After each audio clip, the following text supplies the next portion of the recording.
degan bilmasdim. Bitta joyda ishlayotgan ekan, endi og'irroq ish.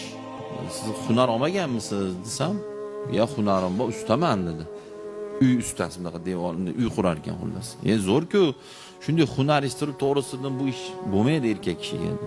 Qilmang buni desam, qoraga ustachilikni bezillab tashadim deyapti. Bezillaganimdan tashadim bu ishni deyapti. Keyin usta bo'lganimcha o'zim bilaman, ustachilik yengil kasb emas. Men o'zim devor, beton, tom, patolog, eshik, rom qilgan bolaman men. Yaxshi bilaman ustachilik qiyinligini.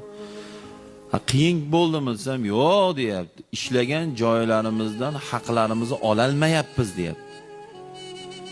Tasavvur qilyapsizmi? Hozir o'sha yerda kuniga necha pul topasiz? 100 ming, 120 ming deyapti o'sha ishda. Hisoblasam 3,5-4 million ekan desam, ha deyapti. Bu bilan qiyin desam, to'g'ri qoraga 20 milliondan oshiq hozir haqqim turibdi uy egalarida, qurdirib olgan deydi, bermayapti deyapti. Mana mashlarni zolimlar siz ham cho'radi, haddidan oshganlar siz ham cho'radi, xiyonatchilar siz ham cho'radi. Tarixda yana qayta aytaman, tarix hamki boring, yana men 30 yil orqani aytyapman. 30 yil orqada men usta bo'lganman.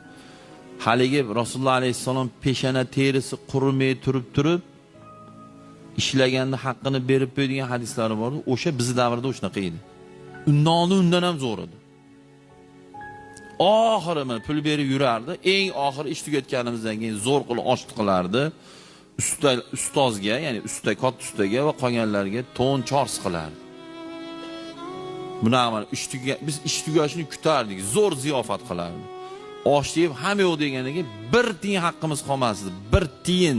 Shuning uchun xayr bo'lgan, barakot bo'lgan, zo'r bo'lgan. Osmondan qorlar zo'r yoqqan. Yomg'irlar zo'r yoqqan. Suv muammo degan narsa bitta gazetada ham yozilmagan. Hozir suv muammo degan narsa internet tarmoq hamma yo'q to'la. Nimaga suv muammo? Suvshunoslardan so'raylar ishim masalan. Yer ostida ham suv ozayib ketgan.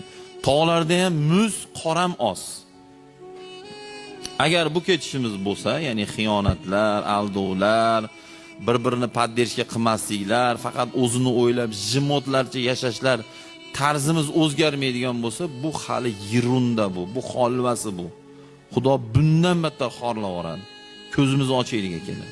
Uyg'onaylik. Xudodan kelgan narsani eplolmay qolamiz.